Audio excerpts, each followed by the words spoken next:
ମତ୍ସ୍ୟ ପୁରାଣ ସପ୍ତମ ଅଧ୍ୟାୟ ନାରାୟଣ ଓ ଶେଷଦେବଙ୍କର ବାଦ ବିସମ୍ବାଦ ଓ ନାନା କଥା। ରାଜା କହିଲେ କହିଲ ସୃଷ୍ଟି ପ୍ରକରଣ, ବ୍ରହ୍ମା କେବଳ ଚରିତ କହିଲେ ଯେ ପୁଣ। କହ ଆହେ ବ୍ରହ୍ମମୁନି ଶୁଣି ବିଚରିତ, କେମନ୍ତ କରିଣ ସେହୁ ରଚିଲେ ଜଗତ। କହନ୍ତି ମୁନି ହେ ରାଜା ଶୁଣ ମନ ହେଜି, ବ୍ରହ୍ମା ବିଷ୍ଣୁ ରୁଦ୍ର ଦୁର୍ଗା ଗଲେ ସୃଷ୍ଟି ସୃଜି। ପ୍ରବେଶ ହେଲେ ସମସ୍ତେ ମେରୁ ସନ୍ନିଧାନ, ବିଶ୍ୱକର୍ମାକୁ ବୋଇଲେ ଚତୁର ବଦନ। ଏକ ସ୍ୱର୍ଗ ପୁର ରଚ ଏହାର ଉପରେ, ରଚଇ ସେ ବିଶ୍ୱକର୍ମା ବ୍ରହ୍ମାଙ୍କ ଆଜ୍ଞାରେ।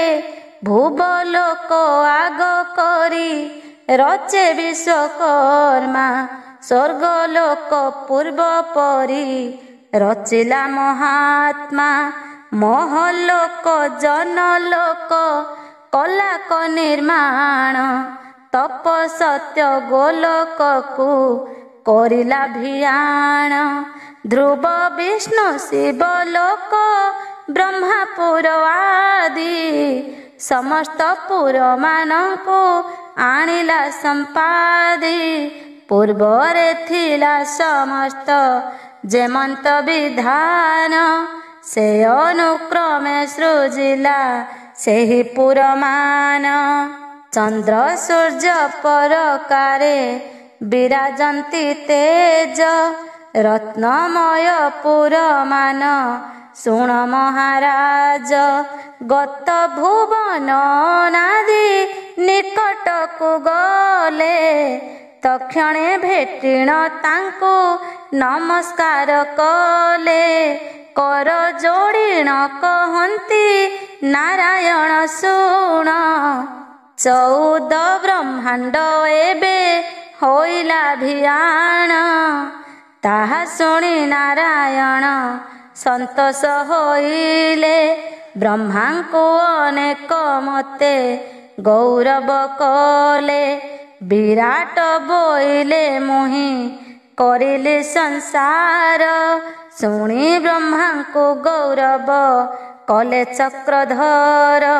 ଶେଷ ବୋଇଲେ ତୋ ଦ୍ୱାରା କିଛି ନୁହେଁ କରି, ବ୍ରହ୍ମାଣ୍ଡ ସୃଜିଛି ଜାଣ ଏକାକୁଶଧାରୀ।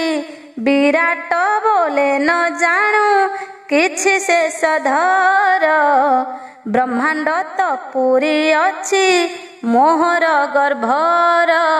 ମନ କଲେ କୋଟି ପୃଥି ପାରଇ ମୁଁ କରି, କାହିଁକି ନ ପାରି କଥା କହୁ ଆଗ ସରି।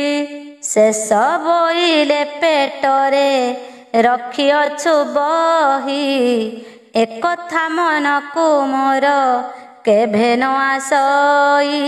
ଯେବେ ଅଛି ଦେଖିବି ମୁଁ ବିସ୍ତାର ତୋ ତୁଣ୍ଡ, ଦେଖିବା ଗର୍ଭରେ କେତେ ରଖିଛୁ ବ୍ରହ୍ମାଣ୍ଡ।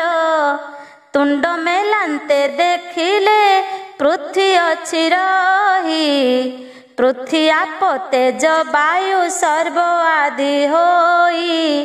ସାଗର ଅଷ୍ଟଗିରି ଯେ ମେରୁର ସହିତେ, ଚରାଚର ଆଦି କରି ଦେଖିଲେ ସେ ନେତ୍ରେ।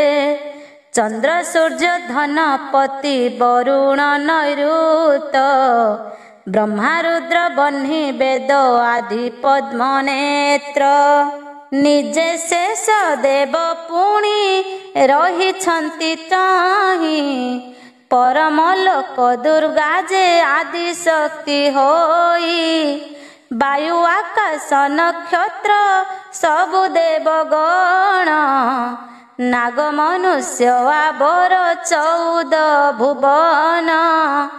ବନଗିରି ଲତା ତହିଁ ଅଛନ୍ତି ବହୁତ, ମୃଗ ଆଦି ନାନା ଜୀବ କ୍ରୀଡ଼ନ୍ତି ସମସ୍ତ।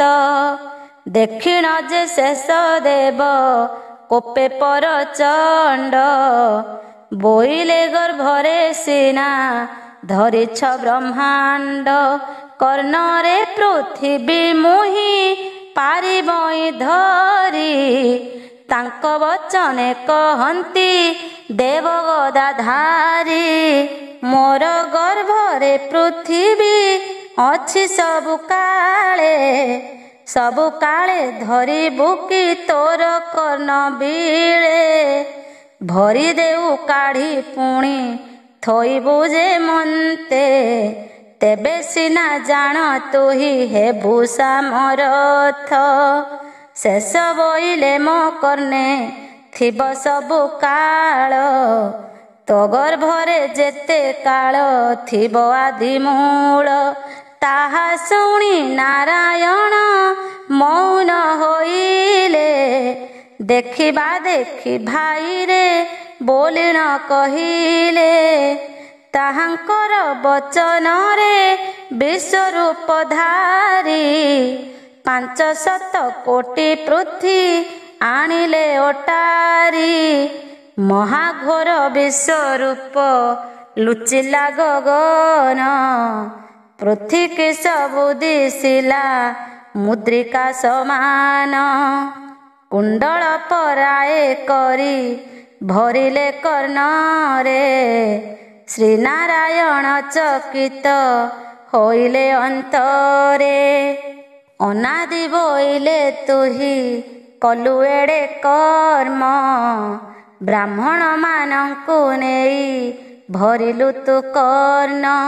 ପୁଣି ହିଁ ବ୍ରହ୍ମାଣ୍ଡ ଆଉ ହୋଇବ କେମନ୍ତ। ତାହା ଦେଖି ମହାଚିନ୍ତା କଲେ ଜଗନ୍ନାଥ। ଶୂନ୍ୟରେ କେବଳ ସର୍ବେ ଛନ୍ତି ଉଭା ହୋଇ। ମହାଶୂନ୍ୟମୟ ଦିଶେ ପୃଥ୍ୱୀ ଆଉ ନାହିଁ। ରାଜା ପୁଛିଲେ କେମନ୍ତ କରିଲେ ସେ ପୃଥ୍ୱୀ। ଅଲୌକିକ କର୍ମ ମୁହିଁ ଶୁଣିଲହିଁ ଶ୍ରୁତି। ସତ୍ୟବ୍ରତ ରାଜା ତେବେ ଗଲା ପୁଣି କାହିଁ। ପୁଣି ପୃଥ୍ୱୀ ଜାତ କଥା କୁହ ହେ ଗୋସାଇଁ। ନାରଦ କହନ୍ତି ଶୁଣ ଆହେ ନୃପବର। ପୃଥ୍ୱୀ ଭରିଣ ସୁନ୍ଦର ଦିଶେ ଶେଷଧର। ସତ୍ୟବ୍ରତର ସହିତେ ଛନ୍ତି କର୍ଣ୍ଣ ବିଳେ। ପୁଣି ହିଁ ଅନ୍ୟ ସୃଷ୍ଟି କି ଭ୍ୟାଇଲେ ସକଳେ।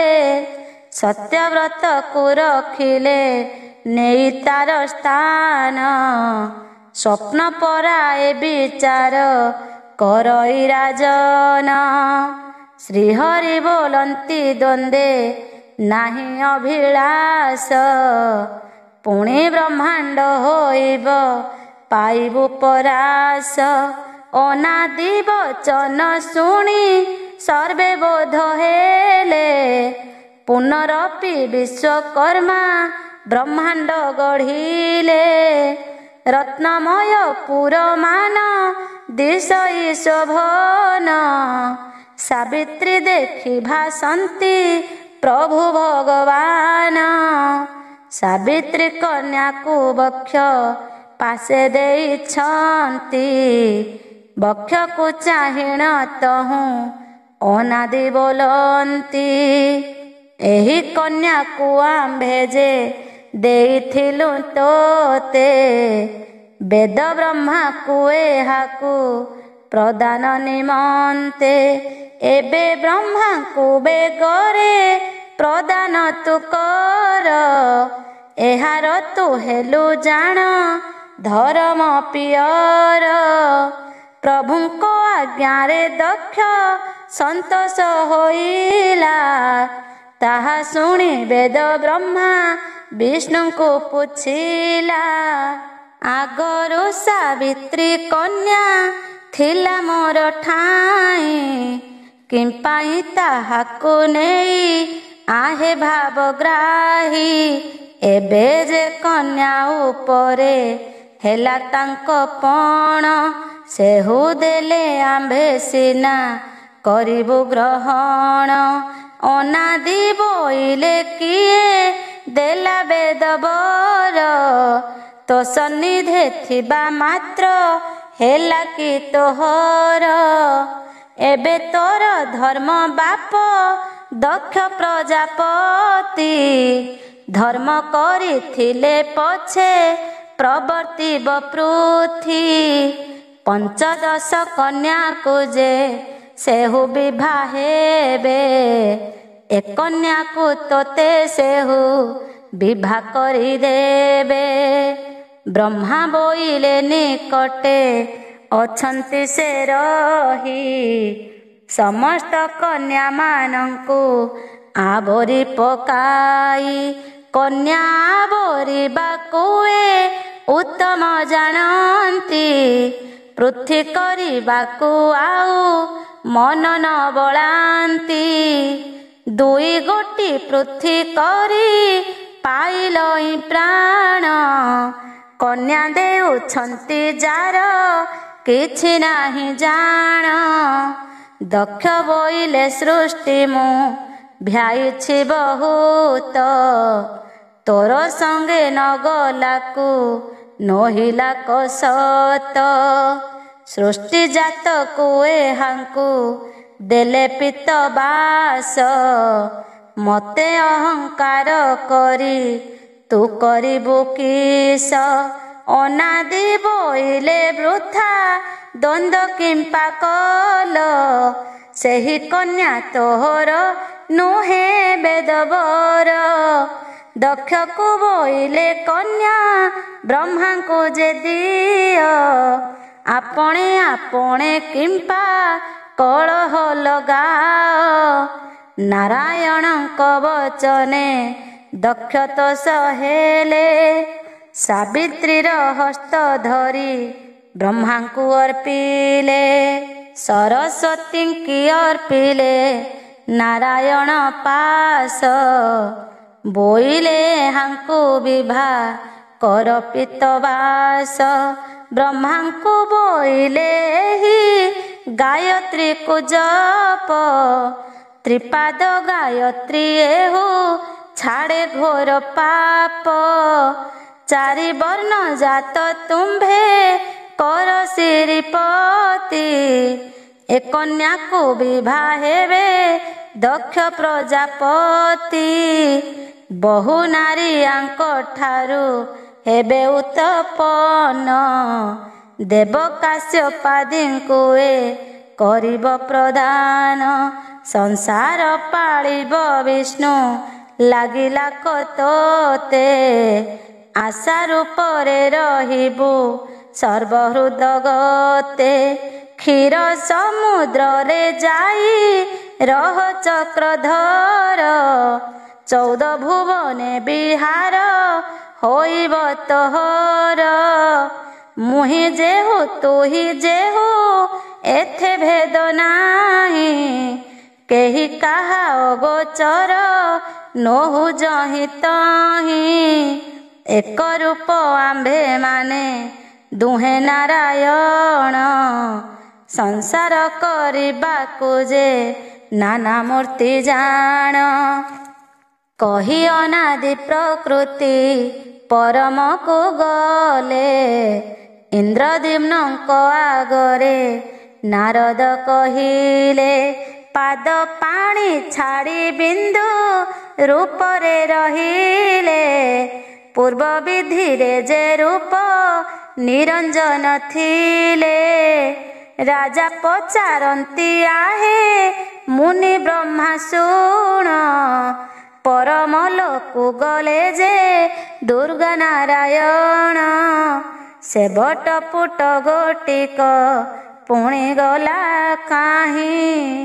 କିଅ ବା ସେହି ଠାବରେ ସେହୁ ଅଛି ରହି। ବ୍ରହ୍ମା ବିଷ୍ଣୁ ପୁଣି ରୁଦ୍ର କରିଲେ କେମନ୍ତେ। ଏହି କଥା ଶୁଣିବାକୁ ଇଚ୍ଛା ତପୋବନ୍ତ। ଶୁଣି ନାରଦ ବୋଇଲେ ପୁଣି ଯିବ କାହିଁ। ପରମ ଲୋକର ବାଣୀ ତାହା ଅଛନ୍ତି ଭାଇ। ନିତ୍ୟ ସ୍ଥଳର ସେ ବଟ ପୃଥିରେ ପ୍ରକାଶ। ପ୍ରଳୟରେ ଥାଇ ସୃଷ୍ଟି ସୃଜେ ପିତବାସ। ସେ ବଟ ପୁଟ ଗୋଟିକ କଳ୍ପେ ଯାଏ ଥିଲା। କର୍ମ ପ୍ରାୟ ହରି ନିଜ ସ୍ଥାନରେ ରହିଲା। ପରମ ଲୋକର ଗତି ପ୍ରାୟ ତାର ମତ। ସେ ବଟ ଗୋଟିକର କେ ଜାଣେ ଆଦି ଅନ୍ତ। ସଂସାର ଜାତ କାଳରେ ସେ ଗୋପ୍ୟ ହୁଅଇ।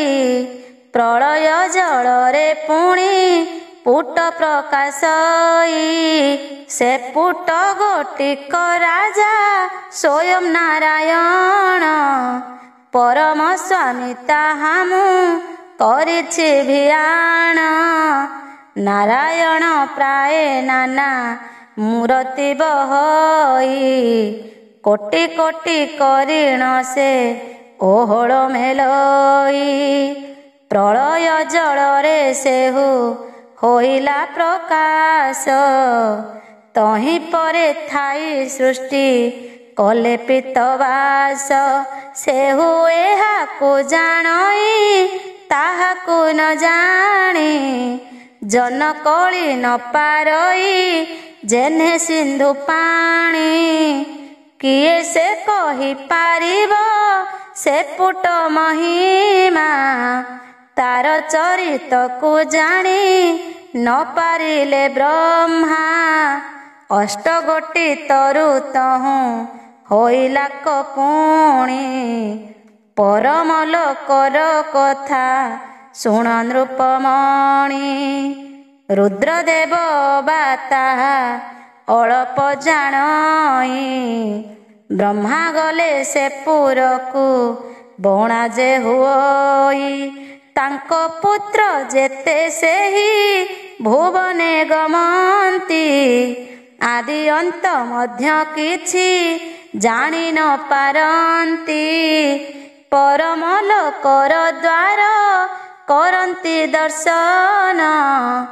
ବାହୁଡ଼ନ୍ତି ନ ଦେଖନ୍ତି ତାଙ୍କ ଚିହ୍ନ ବର୍ଣ୍ଣ।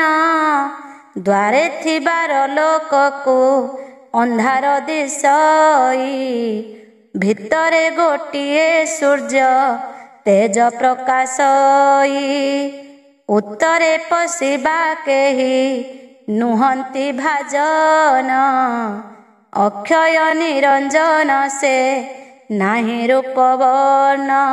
ସେହିଟି ମହାରାଜା ହେ ନିତ୍ୟ ବୋଲି କହି।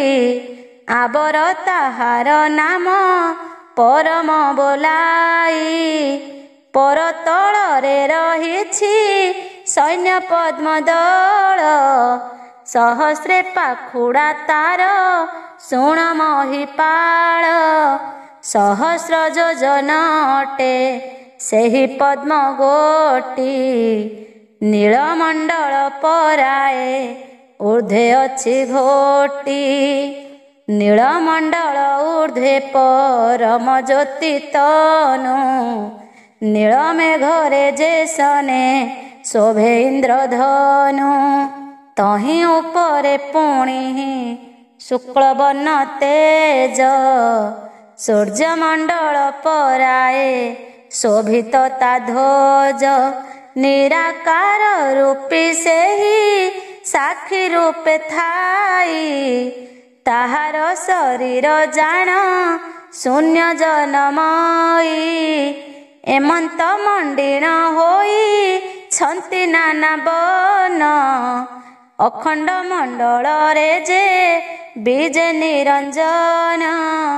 ସେହି ପୁରୁଷଙ୍କୁ ରାଜା ଦେଖିବ ବା କେହୁ। ବ୍ରହ୍ମ ବିନ୍ଦୁ ମଣ୍ଡଳର ବ୍ରହ୍ମ ପୁଣି ସେହୁ। ଏହି ଚରିତ ଶୁଣିବ ଯେହୁ ନୀତି ଶ୍ରୁତି। ସେହି ଏହି ମଣ୍ଡଳରେ କରିବାକ ସ୍ଥିତି। ବ୍ରହ୍ମ ହତ୍ୟା ଗୋରୁ ହତ୍ୟା ଅନ୍ୟ ପାପମାନ। ନୀତି ପ୍ରତି ଶୁଣୁଥିଲେ ହୋଇବ ଦହନ। ଏହାକୁ ବୁଝି ଭାବିଲେ ମୁକ୍ତି ଏଥେ ଅଛି। ନିନ୍ଦା କଲେ ନର୍କେ ଯିବ ନିଶ୍ଚୟ କହୁଛି। ତହିଁ ଅନ୍ତେ ପୁଣି ପଙ୍ଗୁ ରୂପେ ହେବ ଜାତ। ଯହିଁ ଜନ୍ମିବ ନ ଶୁଣ ତାହା କର୍ଣ୍ଣ ପଥ। ଏମନ୍ତେ 7 ଜନମ ହେବ ନର୍କ ଭୋଗ। ମରିବା କାଳେ ଭୋଗିବ ଏହି ପାପ ଯୋଗ। ଏ ବିଷ୍ଣୁ ପୁରାଣ ପଥେ ଗମିବେ ଭକତେ।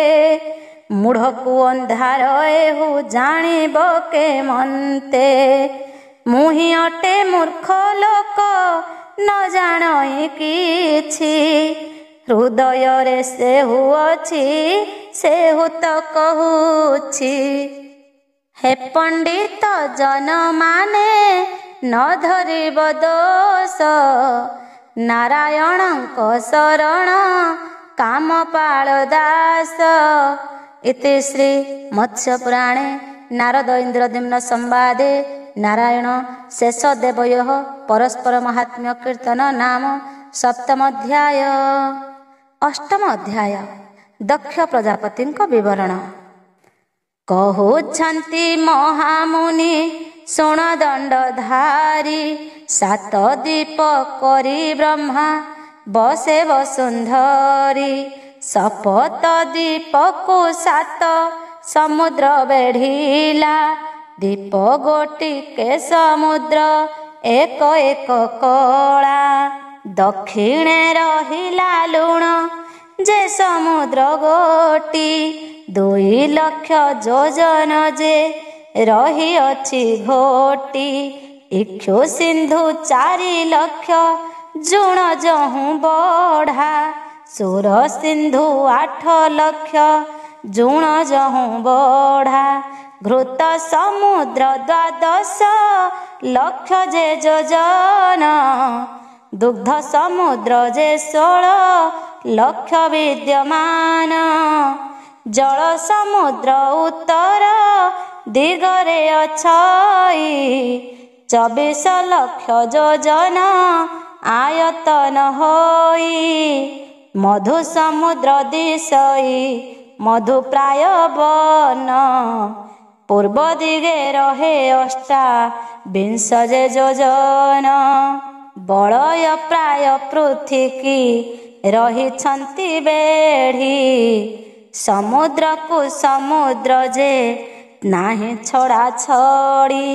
ଜମ୍ବୁ ଦ୍ୱୀପ ଶାକ ଦ୍ୱୀପ ତ୍ରଞ୍ଚ ଦ୍ୱୀପ ହୋଇ।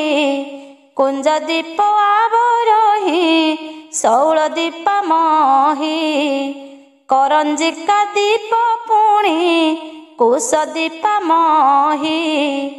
ବେଢ଼ିଛି ଜଳ ଭାସନ୍ତି 16 ପ୍ରାୟ ହୋଇ। ଦ୍ୱାପକେ ଅନେକ ଦେଶ ତହିଁରେ ଅଛଇ। 500 କୋଟି ପୃଥିବୀ କେ ପାରିବ କହି।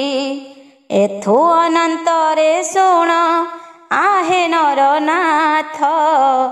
ବସନ୍ତ ଋତୁକୁ ଶୁଣ ବିଷ୍ଣୁ କଲେ ଜାତ। ଆବର 5 ଋତୁକୁ କଲେ ଉତ୍ତପନ। ଆକାଶକୁ ଚାହିଁ ଦେଲେ ପୁଣି ନାରାୟଣ। ତକ୍ଷଣେ ଜାତ ହୋଇଲା ନକ୍ଷତ୍ରାଦି ଲୋକ। ଗଙ୍ଗା ନଦୀ ଜାତ କଲେ ତ୍ରିଲୋକ ନାୟକ। ବିଷ୍ଣୁ ପାଦ ନଖ କୋଣୁ ଜାତ ଗଙ୍ଗା ନଦୀ। ବହଇ ସେ ମହାଜଳ ମେରୁଗିରି ଭେଦି। ବ୍ରହ୍ମା କଳ୍ପନାରୁ ତରୁ ସର୍ବ ହେଲେ ଜାତ।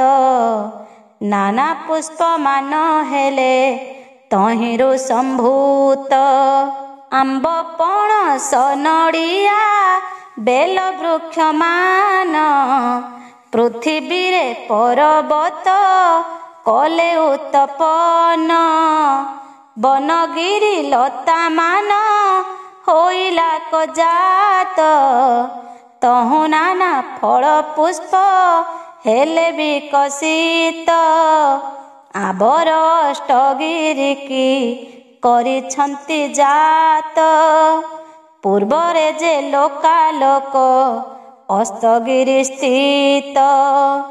ଦକ୍ଷିଣରେ ନୀଳଗିରି ପଶ୍ଚିମେ ମନ୍ଦର।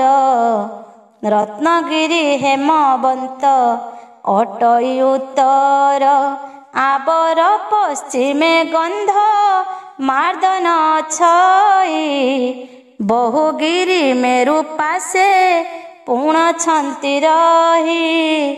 ଏମନ୍ତେ ଅନେକ ଗିରି କରିଲା କଜାତ। ତୃଣ ଆଦି ପୃଥିବୀରୁ ହୋଇଲା ସମ୍ଭୂତ। ତହୁଁ ଡିମ୍ବେ କଳ୍ପନା କଲେ ପ୍ରଜାପତି। 14 କୋଟି ଉଡ଼ା ତହୁଁ ହେଲେ ଉତ୍ତପତି। ଜଳଚର ମାନେ ତହୁଁ ଜଳୁ ହେଲେ ଜାତ। ମୃଗ ସମ୍ବର ଗୟଳ ଗଣ୍ଡା ଯେ ବହୁତ। ସୃଷ୍ଟି ସୃଜିଣ ଚଳନ୍ତି ଦେବ ପ୍ରଜାପତି। ପୃଥିବୀରୁ ନାନା ଜନ୍ତୁ ହେଲେ ଉତ୍ତପତି। ତାହା ଦେଖିଣ ରସ ହେଲେ କୋଷ ପାଣି। ନାନା ଜୀବ ଜନ୍ତୁ ଦ୍ୱାରା ପୁରିଲା ଧରଣୀ। ତହୁଁ ବିଷ୍ଣୁଙ୍କ ଠାରୁ ଯେ 4 ବର୍ଣ୍ଣ ଜାତ। ତୁଣ୍ଡରୁ ବ୍ରାହ୍ମଣ ମାନେ ହୋଇଲେ ସମ୍ଭୂତ। ଭୁଜରୁ ଜାତ ହୋଇଲେ ନରପତି ମାନ। ସୋମ ରାଜା ଭୃଙ୍ଗ ରାଜା ହେଲେ ଉତ୍ତପନ। ଧର୍ମ ରାଜା ବେଙ୍ଗ ରାଜା ହୋଇଲେ ସମ୍ଭୂତ। ମହାଘୋର ତେଜମୟ ଦିଶେ ତାଙ୍କ ଗାତ୍ର। ଜାନୁରେ ଯେ ବୈଶ୍ୟମାନେ ହେଲେ ଉତ୍ତପନ। ପାଦରୁ ଜନ୍ମ ହୋଇଲେ ଶୂଦ୍ରମାନେ ଜାଣ। ଆମ୍ଭଙ୍କୁ ରାଇଣ ଆଜ୍ଞା ଦେଲେ ନାରାୟଣ। ସେ ସତ୍ୟବ୍ରତ ରାଜାକୁ ଆଣ ଯା ବହନ। ତକ୍ଷଣେ ଯାଇ ତାହାଙ୍କୁ ଆଣିଲୁ ହକାରି। କୃତାଞ୍ଜଳି ହୋଇ ଆସି ମିଳେ ଦଣ୍ଡଧାରୀ। ସମସ୍ତଙ୍କ ଚରଣରେ କଲା ନମସ୍କାର। ଅନେକ ଗୌରବ ତାକୁ କଲେ ଚକ୍ରଧର। ବ୍ରହ୍ମା ସହିତେ ଅଛନ୍ତି ପ୍ରଭୁ ନାରାୟଣ। ଆବର ଅଛନ୍ତି ଯେତେ ହୋଇଛନ୍ତି ଜନ୍ମ। ସ୍ୱର୍ଗ ଭୁବନକୁ ବୋଲ ସକଳେ ଦଳିଲେ। ସୁଧର୍ମା ସଭା ମଧ୍ୟରେ ଯାଇଣ ମିଳିଲେ। ଦେଖନ୍ତି ସୁଧର୍ମା ସଭା ଦିଶେ ବଡ଼ ଶୋଭା। ପ୍ରଭାତେ ଦିଶଇ ଯେହ୍ନେ ସୂର୍ଯ୍ୟଙ୍କର ପ୍ରଭା। ଯୋଜନେକ ଆୟତନ ସେହି ସଭା ଗୋଟି। ଅଷ୍ଟରତ୍ନ ପୁତଳି ଲାଗିଛି କୋଟି କୋଟି। ସତେକ ଖମ୍ବ ରଚିତ ନାନା ବର୍ଣ୍ଣ ରତ୍ନ। ରୂପା ସୁବର୍ଣ୍ଣରେ ସେହୁ ଦିଶେ ଅତି ଯତ୍ନ। ଉପରରେ କରିଅଛି ସୁବର୍ଣ୍ଣ ଛାଉଣି। ପୁଞ୍ଜ ମୁକ ତା ଝୁଲଇ ତାରାଗଣ ଜିଣି। ଉପରରେ ପଞ୍ଚମୁଖ କଳସ ସୁବର୍ଣ୍ଣ। ସତେକ ପାବଛ ପୁଣି ତହିଁ ଶୋଭାବନ। ସୁବର୍ଣ୍ଣର ପହଣ୍ଡ ଯେ ବନ୍ଧା ଚୌକତି। ମଣିମୟ ସୋରା ସେହି ବେଦୀ ରତ୍ନ ଜ୍ୟୋତି। ସୁବର୍ଣ୍ଣର ରୁଅ ତହିଁ ସୁବର୍ଣ୍ଣର ଶ୍ରେଣୀ। ହୀରାର ପୁଞ୍ଜ ପିତୁଳା ହୋଇଛି ମଣ୍ଡଣି। ସଭାଗୃହ ଦେଖି ସର୍ବେ ସନ୍ତୋଷ ହୁଅନ୍ତି। ସାଧୁ ବିଶ୍ୱକର୍ମା ବୋଲି ପ୍ରଶଂସା କରନ୍ତି। ସେଠାରେ ବିଶ୍ରାମ କରି ଚଳିଲେ ତକ୍ଷଣ ସ୍ୱର୍ଗସ୍ଥଳୀ ଯାକ ସବୁ ଦେଖନ୍ତି ଭ୍ରମୀଣ। ରତ୍ନମୟ ପୁର ଯାକ ଦିଶେ ଜ୍ୟୋତିପୂର୍ଣ୍ଣ ଦେଖନ୍ତି ଯେ ବ୍ରହ୍ମା ବିଷ୍ଣୁ ସର୍ବ ଋଷିଗଣ। କଳ୍ପଲତା କଳ୍ପତରୁ ଅଛି ସର୍ବବିଧି ଗତାଗତ ଭିଆଣ ଯେ ତହିଁ ସର୍ବସିଦ୍ଧି। ବାହିକ ଲକ୍ଷେ ଯୋଜନ ଅଛି ପୁଷ୍କରିଣୀ ସୁବର୍ଣ୍ଣର ହୁଡ଼ା ସେହୁ ହୀରାରେ ଭସାଣି। ଚାରି ବାହିର ପାବଛ ନାନା କର୍ଣ୍ଣ ରତ୍ନେ ଗତାଗତ ଭିଆଇଛି ବିଧାତା ତା ଯତ୍ନେ। ନନ୍ଦନବନ ଦିଶଇ ଅତି ଶୋଭାବନ ଫଳ ପୁଷ୍ପେ নত ବହେ ବସନ୍ତ ପବନ। ମଣିମୟର ମଣ୍ଡପ ଅଛି ତହିଁ ମଧ୍ୟେ ଶୋଭା ପାଏ ସେହି ବନ ପକ୍ଷୀ ଜନ୍ତୁ ନାଦେ। ଦେବନାଶନ ବଟ ଯେ ଦକ୍ଷିଣର ପାଖ ଉତ୍ତର ବାହିନୀ ଗଙ୍ଗା ମେଖଳାର ରେଖ। ସହସ୍ରେକ ଶୃଙ୍ଗ ମେରୁ ଗିରିର ଅଟଇ ନାନା ଦେବ ତାଙ୍କ ପୁର ତହିଁରେ ଅଛଇ।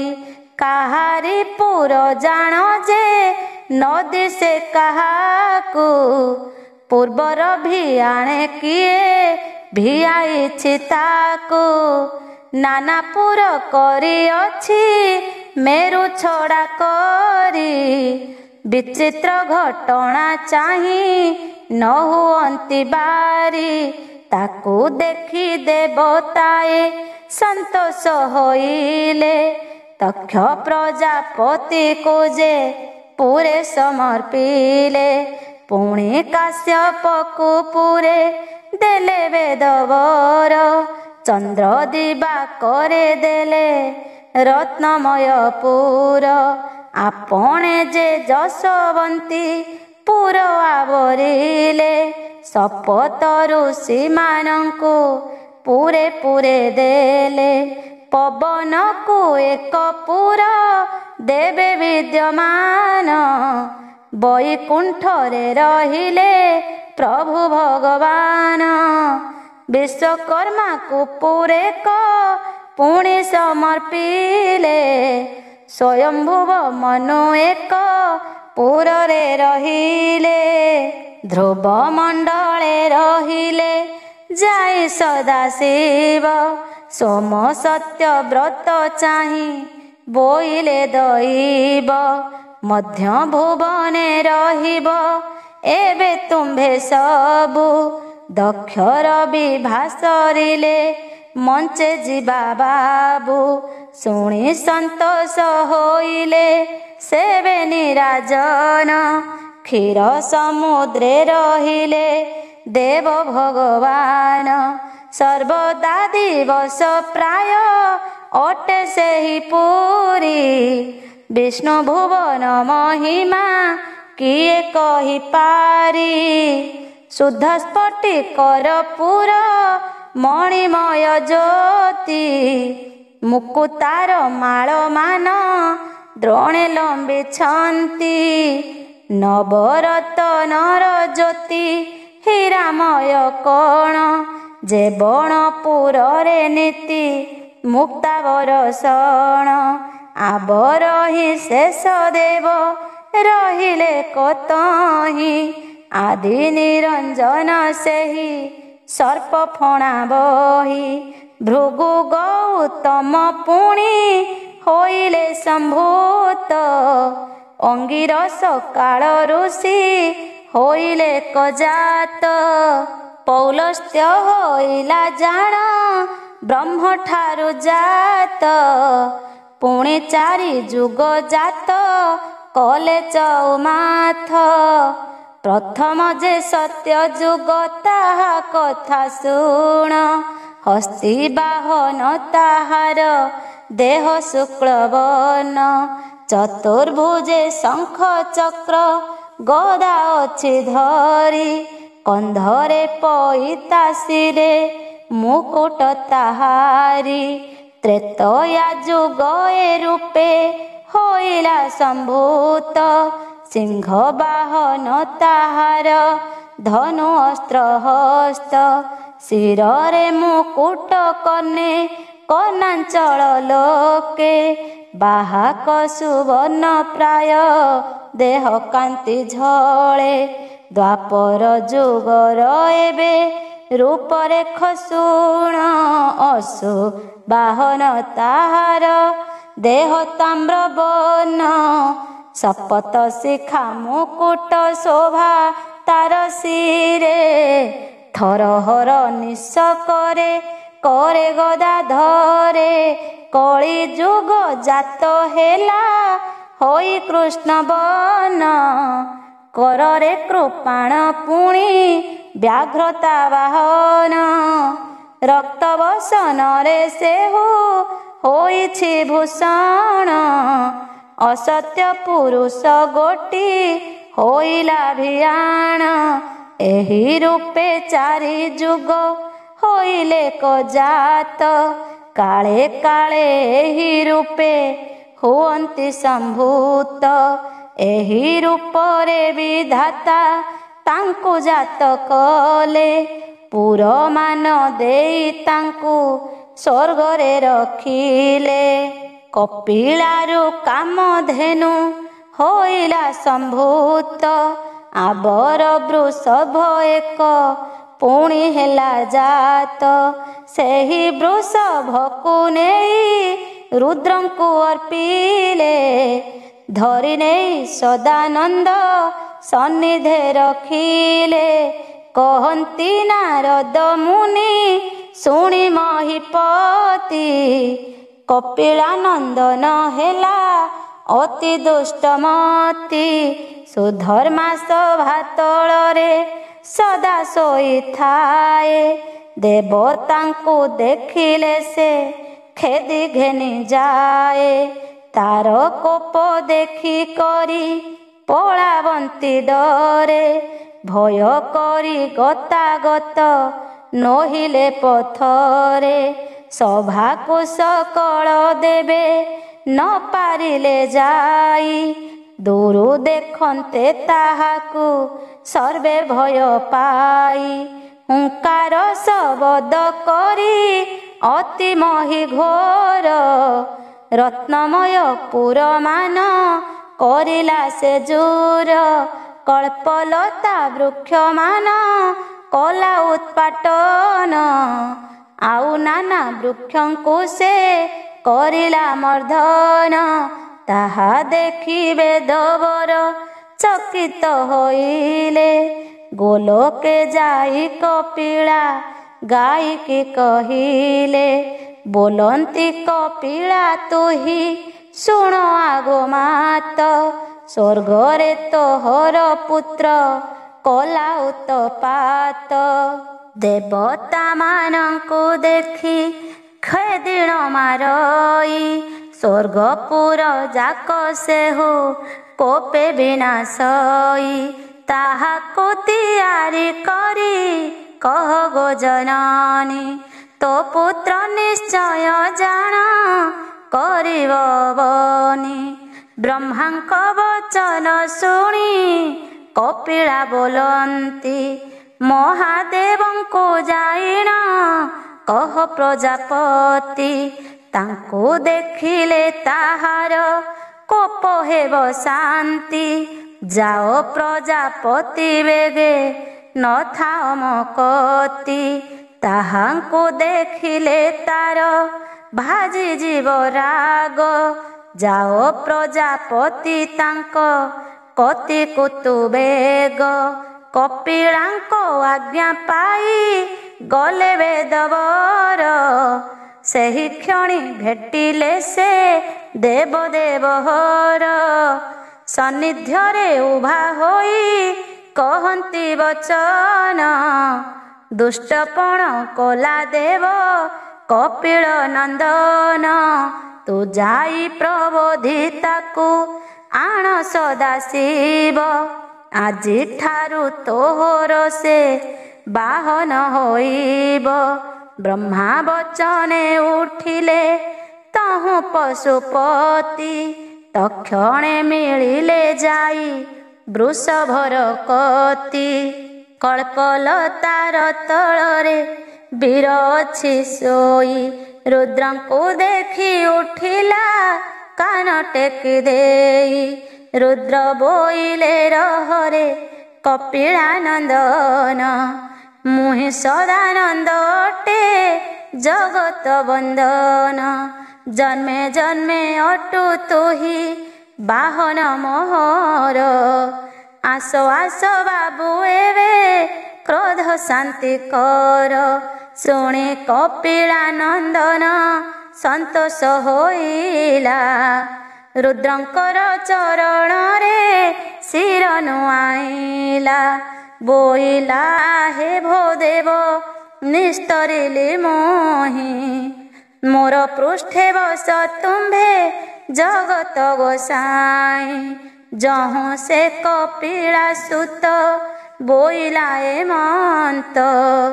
ତହୁଁ ପିଠିରେ ବସିଲେ ଯାଇ ଶୂଳ ହସ୍ତ। ତା ଦେଖିଣ ଦେବତାଏ ସାଧୁ ସାଧୁ କଲେ। ବୃଷଭ ଚଢ଼ିଣ ଦେବ ନିଜ ପୁରେ ଗଲେ। ଏହି ରୂପେ ରୁଦ୍ରଙ୍କର ବୃଷଭ ବାହନ। ଏବେ ସାବଧାନେ ତୁମ୍ଭେ ଶୁଣ ହେ ରାଜନ। ଯେ ଯାହା ପୁରେ ରହିଲେ ସର୍ବଦେବ ମାନ। ଜ୍ୟୋତିପୁରରେ ରହିଲେ ଯାଇ ହୁତାସନ। ଅସ୍ତୁକାର ପୁରୁଷ ଯେ ବ୍ରହ୍ମାଙ୍କ ସହିତେ। ନିଜ ପୁରରେ ରଖିଲେ ବ୍ରହ୍ମା ତ ସଚିତେ। ଏମନ୍ତେ ଦେବେ ରହିଲେ ଯାଇ ସ୍ୱର୍ଗପୁରୀ।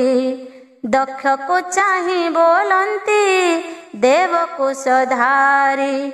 ଏହି ଯେ କନ୍ୟାମାନଙ୍କୁ ବିବାହ ହୁଅ ତୁମ୍ଭେ। ଦେବାସୁର ଜାତ ହେବ ଅତି ଅବିଳମ୍ବେ। ଦକ୍ଷ ପ୍ରଜାପତି ବୋଲେ ବିଭାର ବିଧାନ। କେମନ୍ତେ ହୋଇବ କହ କମଳ ଆସନ। ବ୍ରହ୍ମା ବୋଇଲେ ସୁଧର୍ମା ସଭା ତେବେ ଯିବା। ବିଭା ବିଧାନ କେମନ୍ତେ ସେଠାରେ ବୁଝିବା। ଏତେ ବିଚାରି ସମସ୍ତେ ଗଲେ ସେ ସଭାକୁ। କର୍ମ ଧର୍ମ ମାନ ଯାହା ସବୁ ବୁଝିବାକୁ। ସମସ୍ତେ ରୁଣ୍ଡ ହୋଇଣ ବସିଲେ କଯାଇ। କର୍ମ ତାହାର କରିଲେ ବେଦ ପୋଥି ଚାହିଁ। ଯେତେ ଗୋଟିଏ ଅଛି ପୁଣି ଯଜ୍ଞର ବିଧାନ। ଜନମାନଙ୍କ ମଙ୍ଗଳ ଯୁକ୍ତ କର୍ମମାନ। ସନ୍ଧ୍ୟା ଜପ ହୋମ ଆଦି ବ୍ରାହ୍ମଣଙ୍କ କର୍ମ। ବେଦ ପୁରାଣ ପଠନ ଯଜ୍ଞ କର୍ମ ଧର୍ମ। ପତିଗ୍ରହ କରିଣ ସେ ଦ୍ୱିଜ ହସ୍ତେ ଦେବା। ସନ୍ନ୍ୟାସୀ ବ୍ରହ୍ମଚାରୀଙ୍କି କରିବାକୁ ସେବା। ବିପ୍ରଜନ ମାନଙ୍କୁ ଯେ କରିବାକୁ ପୂଜା। ଦେବତାଙ୍କୁ ଭୋଗ ଦେବ ନ କରିବ ତେଜା। ଭୂମି ଶାଳ ଗ୍ରାମନ୍ନ ପୁଣି ଧେନୁ ମାନେ। ବିପ୍ରହସ୍ତେ ଦେବ ଏହି ଧର୍ମଚାରୀ ବନେ। କି ଦେଇ ନିର୍ଦ୍ଦୟ ଭାବ ତାହାଙ୍କୁ କହିଲେ। ଏ ପାପ ଦୋଷରୁ ଜାଣ ନର୍କେ ଯିବେ ଭଲେ। ବ୍ରାହ୍ମଣ ଚିତ୍ତ ଆବର ଦେବତା ପଦାର୍ଥ। ଏହାକୁ ହରିଲେ ନର ଜୀବନ ବ୍ୟର୍ଥ।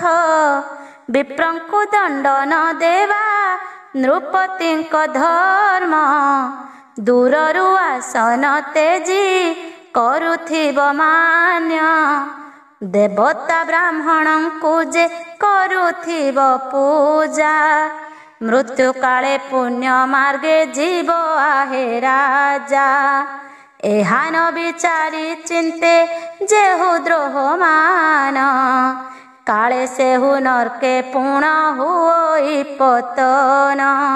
ଦେବତା ବ୍ରାହ୍ମଣଙ୍କୁ ଯେ ଅନ୍ନ ଦେଉଥିବ, ଯଜ୍ଞ କର୍ମ କରି ଆଉ କି ଫଳ ପାଇବ।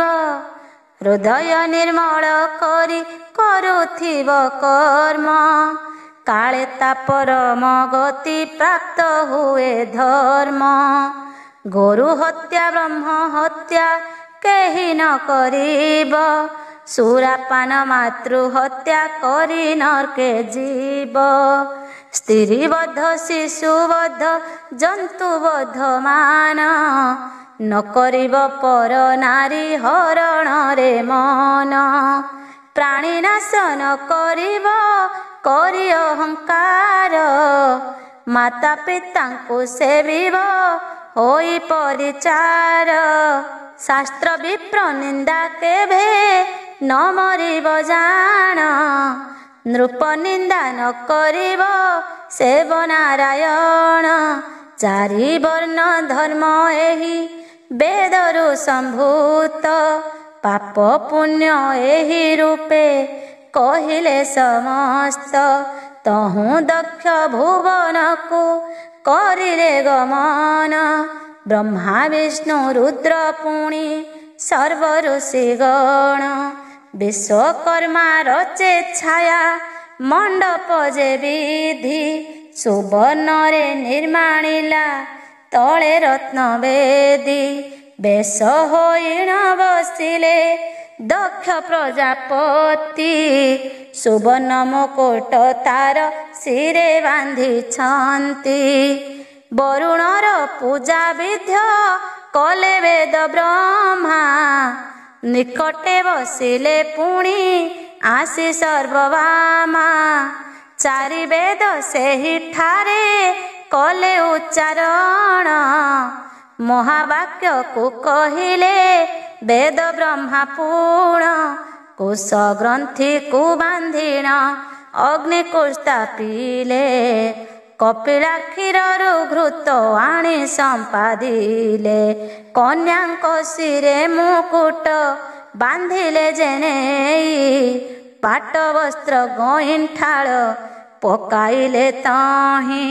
ଅଗ୍ନିରେ ଆହୁତି ପୁଣି କଲେ ସମର୍ପଣ, ବିଭାର ବିଧାନ ମାନ ସାରିଲେ ତକ୍ଷଣ।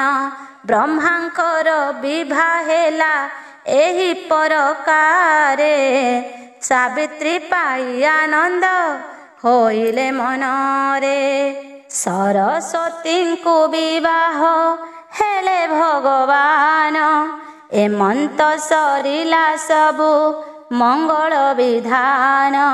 ବ୍ରହ୍ମା ଠାରୁ ବୃହସ୍ପତି ଜନ୍ମ ହୋଇଥିଲେ, ସନକର ଦୁହିତାକୁ ବିଭା କରିଦେଲେ। ଏଥୁ ଅନନ୍ତରେ ତୁମ୍ଭେ ଶୁଣ ନୃପବର, ଏ ରୂପେ ଅତୀତ ହେଲା ବହୁ ସମ୍ବତ୍ସର। ଦକ୍ଷଙ୍କର ହୋଇଲେ 60 କୁମାରୀ, ସତୀପତି ବ୍ରତା ସେହୁ ପରମା ସୁନ୍ଦରୀ। ଚନ୍ଦ୍ରକୁ ରୋହିଣୀ ଦେଲେ ଆଦିତ୍ୟଙ୍କୁ ଛାୟା, ଅଗ୍ନି କି ସ୍ୱାହା ଧର୍ମକୁ ଶ୍ରୁତି ଯେ ତନୟା। ମହେଶଙ୍କୁ ସମର୍ପଣ କରିଲେ ପାର୍ବତୀ, ଭୃଗୁଙ୍କୁ ଦୁହିତା ଏକ ଦେଲେ ପ୍ରଜାପତି। କାଳ ଋଷିଙ୍କୁ ସେ ପୁଣି ଦେଲେ ଦୁହିତାଏ, ଏ ରୂପେ ଦେବ ଋଷିଙ୍କି ଗୋଟିଏ ଗୋଟିଏ। ଦାନ କରିଲେ ସବୁଙ୍କୁ ବିନୟୀ ହୋଇଣ, ଏଥୁ ଅନନ୍ତରେ ତୁମ୍ଭେ ଶୁଣ ନୃପରାଣ।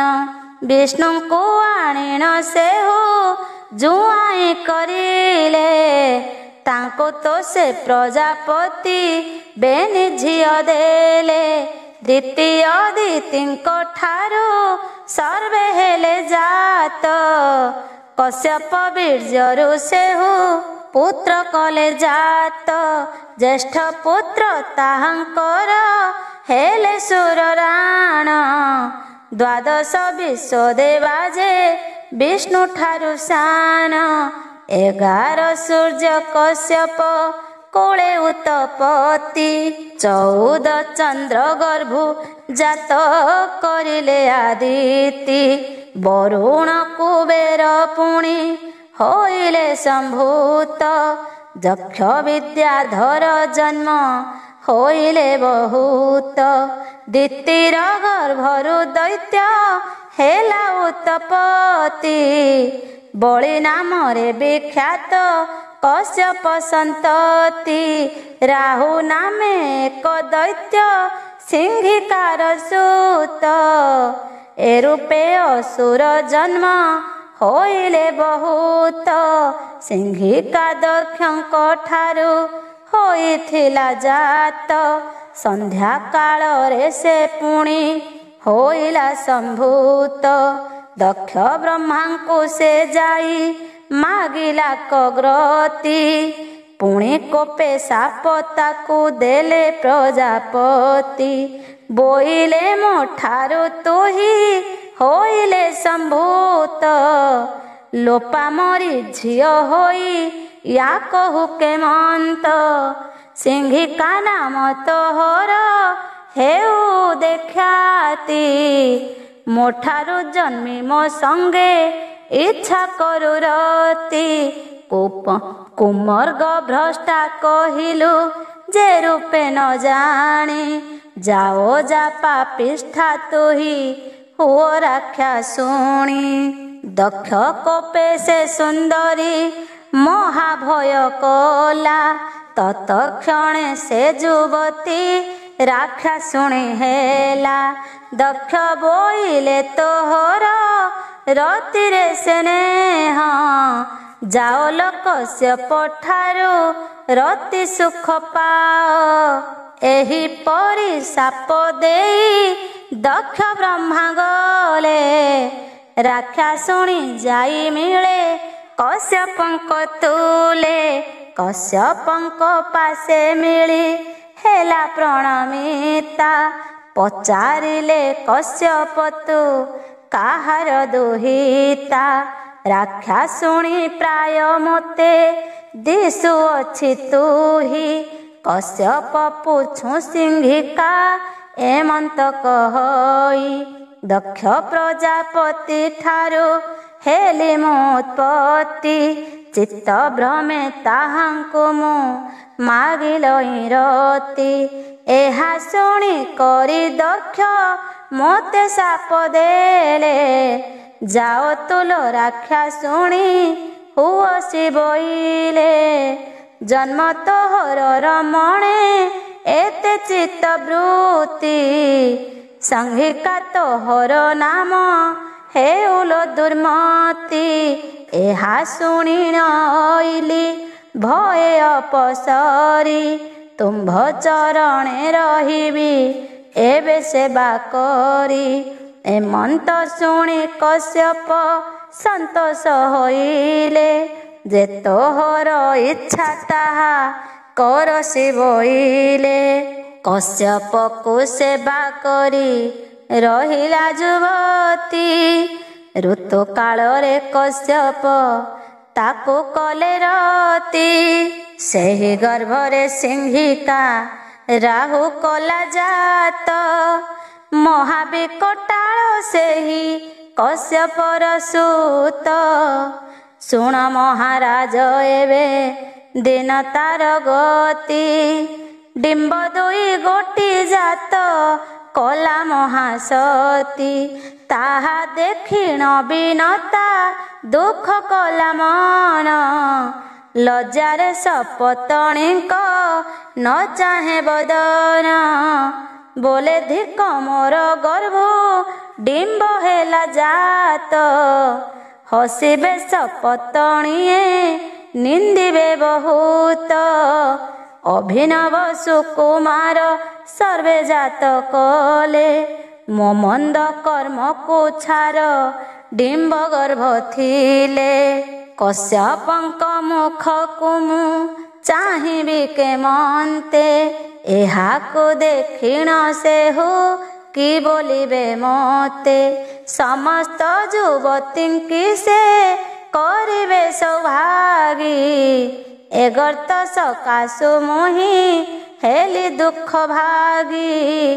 ପତି ମୋହର ସୁଦୟା କି କରିବେ ମତେ, ଏହା ବିଚାରୁ କଶ୍ୟପ ମିଳିଲେ ସାକ୍ଷାତେ। ପୁଛିଲେ କଶ୍ୟପ କେଉଁ ପୁତ୍ର କଲ ଜାତ, ଲାଜେ ବିନତା ନ କହି ଶିର କଲା ନତ। ସପତଣୀ ମାନେ ଆସି କହନ୍ତି ବୁଝାଇ, ବିନତା ଜାତ କରିଛି ଦେଖ ଡିମ୍ବ ଦୁଇ। ତେଣୁ ନାଥ ତୁମ୍ଭଙ୍କୁ ସେ ନ କହଇ କଥା, ସଲଜ୍ଜିତ ଭାବେ ବାମା ପୋତି ଅଛି ମଥା। ଶୁଣିଣ ମନେ ସନ୍ତୋଷ ହେଲେ ମଣିବର, ଧ୍ୟାନେ ଜାଣିଲେ ଡିମ୍ବରେ ଅଛନ୍ତି କୁମାର। କଶ୍ୟପ ବୋଇଲେ ତହୁଁ ବିନତାକୁ ଚାହିଁ, ନ ବୁଝିଣ ମନ ଦୁଃଖ କର କାହିଁ ପାଇଁ। ଏ ଡିମ୍ବ ଦୁଇ ସାଇତି ଯତ୍ନେ ଥୋଇଥାଅ, ଏଥିରୁ ଜାତ ହୋଇବେ ନିଶ୍ଚେ ନିପୁଅ। ବିଷ୍ଣୁ ଭକ୍ତ ହେବ ସେ ବିଷ୍ଣୁଙ୍କ ବାହନ, ଗରୁଡ଼ ନାମ ବହିବ ଏତର ନନ୍ଦନ। ପୃଷ୍ଠ ଦେଶରେ ପକ୍ଷ ସେ ହୋଇବ ଏହାର, ବେନି ପାଦ ବେନି କର ଦେବ କଳେବର।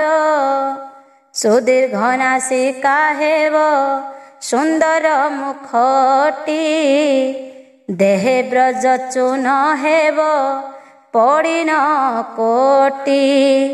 ଶସ୍ତ୍ର ନ ଭେଦିବ ଅଙ୍ଗ ହେବ ବ୍ରଜ ସମ, ବିଷ୍ଣୁ ସମଏ ପୁତ୍ରର ହେବ ପରାକ୍ରମ।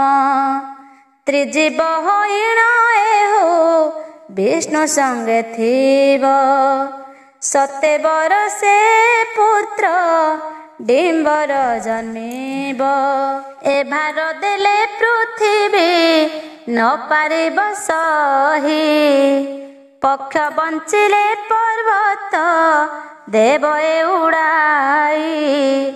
ବିଷ୍ଣୁଙ୍କ ଭୁବନେ ହୁ କରିବେ ବିଶ୍ରାମ, ସବୁଦିନେ ବିଷ୍ଣୁଙ୍କ ଏ ହୋଇବ ବାହାନ।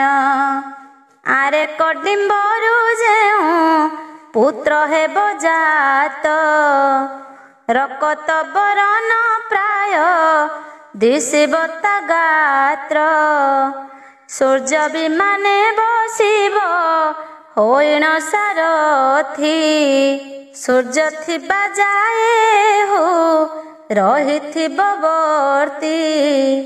ବେନି ଗୋଟି ପୁତ୍ର ଏଥୁ ହେବେ ଉତ୍ତପତି, କିମ୍ପାଇଁ ମନରେ ଚିନ୍ତା କରୁଅଛୁ ସତୀ। ତୃତୀୟରେ ଜାତ ହେବ ଯେ ବଣ ପୁତ୍ରଟି, ତାପକ୍ଷ ପତନେ କମ୍ପି ଜୀବନ ବୃଷ୍ଟି। ତିନି ବ୍ରହ୍ମାଣ୍ଡରେ ସେହୁ ହେବ ଏକ ବୀର, ଏଥିକି କିମ୍ପାଇଁ ଶୋକ ତୋର ଗୁରୁତର। ଯହୁଁ କଶ୍ୟପ କହିଲେ ଏସନ ବଚନ, ଶୁଣିଣ ସନ୍ତୋଷ ହେଲା ବିନତାର ମନ। ଡିମ୍ବ ଦୁଇ ସାଇତିଲେ ଦକ୍ଷର ଦୁହିତା, ସୁବର୍ଣ୍ଣର ଭାଣ୍ଡେ ପୁରାଇ ଯତ୍ନେ ରଖିଲେ ତା। ଉପରେ ଢାଙ୍କୁଣୀଟିଏ ଦେଲେ କ ଘୋଡ଼ାଇ। କଶ୍ୟପ ପୁତ୍ରେ ବୋଇଲେ ବଢ଼ ଏଥିପାଇଁ। ଏତେ କହିଣ କଶ୍ୟପ ଦେବ ସଭା ଗଲେ। ପତି ବଚନେ ବିନତା ଚିନ୍ତା ଉପେକ୍ଷିଲେ। ଇନ୍ଦ୍ରଦ୍ୟୁମ୍ନକୁ ଏହା ଯେ କହିଲେ କମୁନି। ମତ୍ସ୍ୟ ପୁରାଣର ଏହି ଅଟେ ପୁଣ୍ୟ ଧ୍ୱନି। ଶ୍ରୀମତ୍ସ୍ୟ ନାରାୟଣଙ୍କ ଚରଣ କମଳ। ଚିନ୍ତା କରି ଏହା ବୋଲେ ବିପ୍ର କାମ ପାଳ। ଇତି ଶ୍ରୀ ମତ୍ସ୍ୟ ପୁରାଣେ ନାରଦ ଇନ୍ଦ୍ରଦ୍ୟୁମ୍ନ ସମ୍ବାଦେ ଦକ୍ଷ ପ୍ରଜାପତେ ବୃତ୍ତାନ୍ତ ବର୍ଣ୍ଣନମ୍ ନାମ ଅଷ୍ଟମ ଅଧ୍ୟାୟ।